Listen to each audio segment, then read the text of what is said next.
7, 6, 5, 4, 3, 2, 1.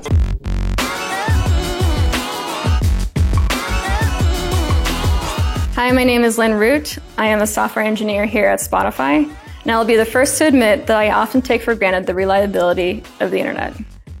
The sheer amount of information zooming around the internet is astonishing.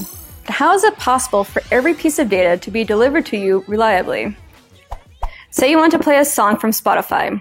It seems like your computer connects directly to Spotify's servers, and Spotify sends you a song on a direct, dedicated line. But actually, that's not how the internet works. If the internet were made of direct, dedicated connections, it would be impossible to keep things working as millions of users join, especially since there is no guarantee that every wire and computer is working all the time. Instead, data travels on the internet in a much less direct fashion. Many, many years ago, in the early 1970s, my partner Bob Kahn and I began working on the design of what we now call the internet. Bob and I had the responsibility and the opportunity to design the internet's protocols and its architecture. So we persisted in participating in the internet's growth and evolution for all of this time up to and including the present. The way information gets transferred from one computer to another is pretty interesting. It need not follow a fixed path. In fact, your path may change in the midst of a computer-to-computer conversation. Information on the internet goes from one computer to another in what we call a packet of information. And a packet travels from one place to another on the internet a lot like how you might get from one place to another in a car. Depending on traffic congestion or road conditions, you might choose or be forced to take a different route to get to the same place each time you travel.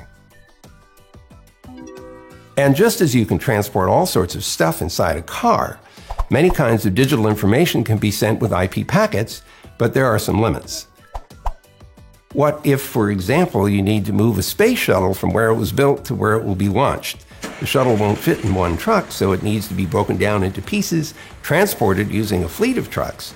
They could all take different routes and might get to the destination at different times, but once all the pieces are there, you can reassemble the pieces into the complete shuttle and it'll be ready for launch. On the internet, the details work similarly. If you have a very large image that you want to send to a friend or upload to a website, that image might be made up of tens of millions of bits or ones and zeros, too many to send along in one packet. Since it's data on a computer, the computer sending the image can quickly break it into hundreds or even thousands of smaller parts called packets. Unlike cars or trucks, these packets don't have drivers and they don't choose their route. Each packet has the internet address of where it came from and where it's going. Special computers on the internet called routers act like traffic managers to keep the packets moving through the networks smoothly. If one route is congested, individual packets may travel different routes through the internet, and they may arrive at the destination at slightly different times or even out of order. So let's talk about how this works. As part of the internet protocol, every router keeps track of multiple paths for sending packets, and it chooses the cheapest available path for each piece of data based on destination IP address for the packet.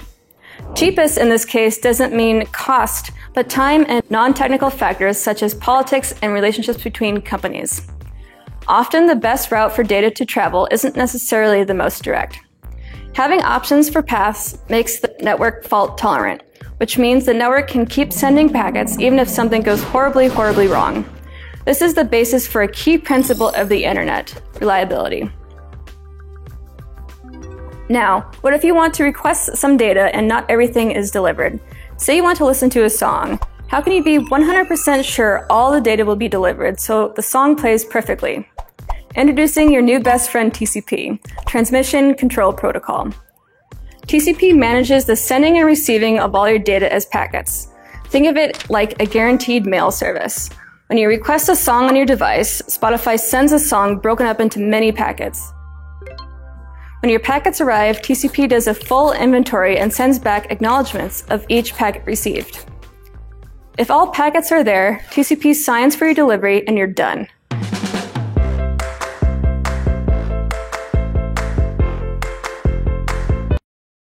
If TCP finds some packets are missing, it won't sign. Otherwise, your song wouldn't sound as good, or portions of the song could be missing.